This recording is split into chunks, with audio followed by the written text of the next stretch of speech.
Hey guys, I want to share my story with you of how I went from a non-practicing Muslim who would engage in plentiful of sin to one who is now practicing, has put on a hijab and is committed to 5 times a day salah.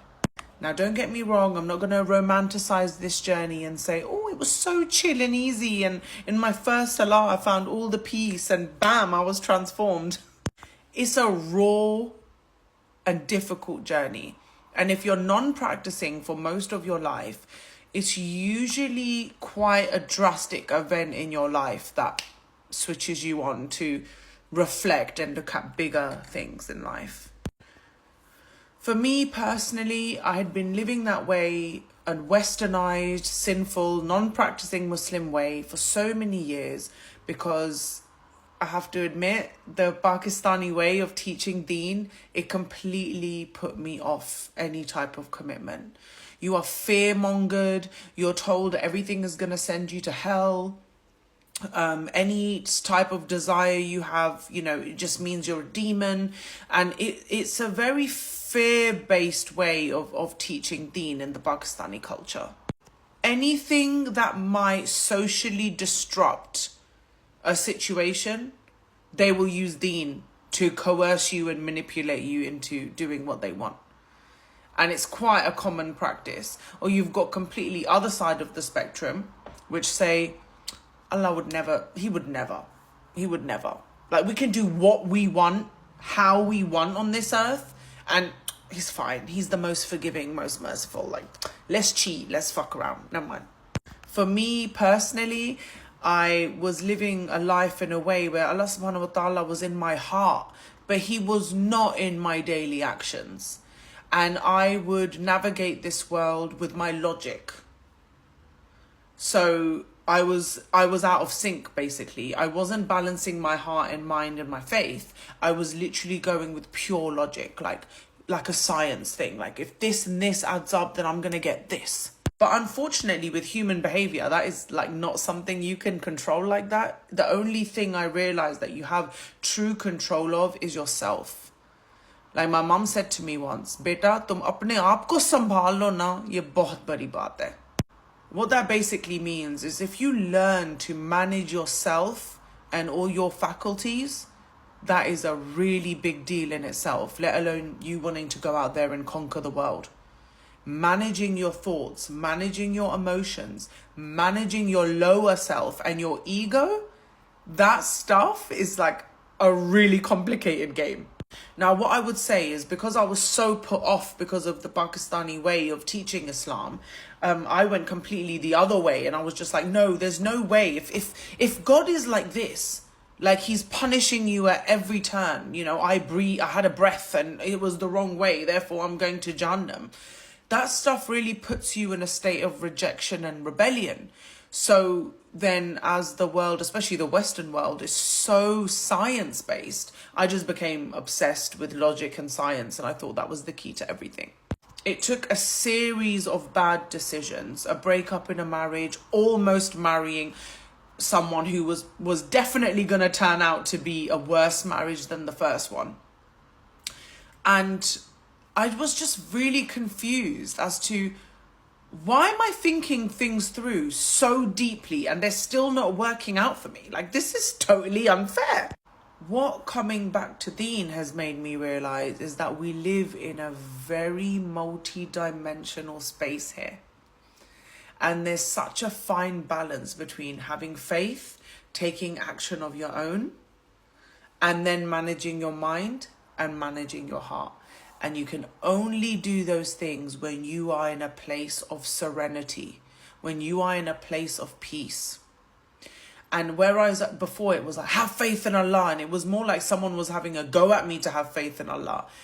After being broken down to that point, I ran to Allah, and the first few months were really awful for me. Like, every salah I'd be in tears. Every time I put my hijab on, it would irritate me, it would itch me, it would bother me.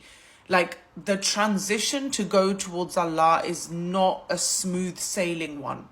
But you have to decide what's worse, the hell in that which I'm living now that I've created for myself, or this journey that requires me to change and adapt the way I think and the way I live life so I can achieve the ultimate borderline heavenly peace. Now you have to make a choice. You can't be half in and half out with deen. One of the biggest things that affected me is when I listened to a lecture by Asim al-Hakim, and he was basically going on to explain that if you don't pray your salah, you're basically a kafir. Now, the reason I paused a little bit when I said that is because it hit me so hard, and I'm sure there'll be someone that watches this that when they realize that when you don't pray your fard salah, you are kafir. Imagine that just for a second. And for someone who was not practicing and didn't cover, that was enough to drag me back. I couldn't believe it. And now I'm almost a year into this commitment. And before that, I came towards and then I moved away again because my heart was broken and I was upset by something in life. And my nafs, because I wasn't fully in control of it, I wouldn't fully understand what it was trying to do for or against me. I then moved away. And the pain that moving away by making one step closer just was unimaginable for me. So this last year, I've committed to a level that not even I ever thought I was capable of. And I've come to realize that my lack of ability of managing my own emotions was actually ruining my relationships, and it was clouding my judgment about what I should actually be doing. Now, I know religion, deen can feel so heavy. It can feel like, especially when you've got the haram police out there for, every person that's making 1 or 2 steps towards Allah subhanahu wa ta'ala, you've got all this haram police. Oh, well, if you're wearing hijab, you shouldn't wear makeup. Or if you're doing this, you shouldn't do that. Or if you pray salah, then you shouldn't do this. When actually what I come to realize is that our deen is a very gentle and loving and respectable religion. It doesn't drag people into believing. It doesn't insult their efforts. And it certainly doesn't kindly advise outside of the appropriate parameter. So all of you guys that like to gently advise complete strangers, you're still in the wrong. It's not your arena to tell strangers how to live because you don't know them and you don't know the intensity of their test and where they come from. So I really wanted to say that. Haram police, you are banned from this page. I don't respect you. I find your lack of empathy and your rudeness into crossing over barriers and using the excuse of you can advise someone gently. You know deep down inside that that person is outside of my remit. You know it. But out of your ego and your self-righteousness, you come on and you do that to people. And it actually shuns them away even more from deen.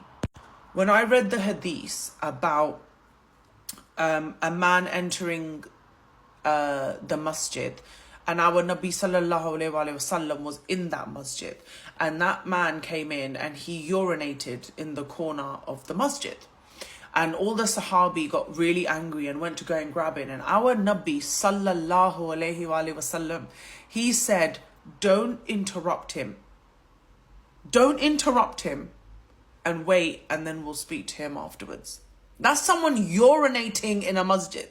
So when we get all these Aki-Aymans and all these people talking about convertible hijabs and ties around the abaya, be afraid of Allah because you don't know at what stage people are at in their journey.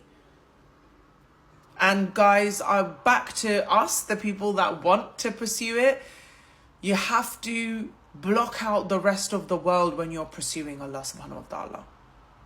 You have to block out the people that have seen you sinning before. You have to have so much confidence in your path towards your Rabb that there is no negotiation in behavior, no matter how much it hurts at the beginning. And I promise you, may that be 21 days to create a habit, 3 months, 6 months. It's taken me over a year to become comfortable with my new journey. Don't let it go. Pick Allah over this dunya and you will be the happiest you've ever been, inshallah.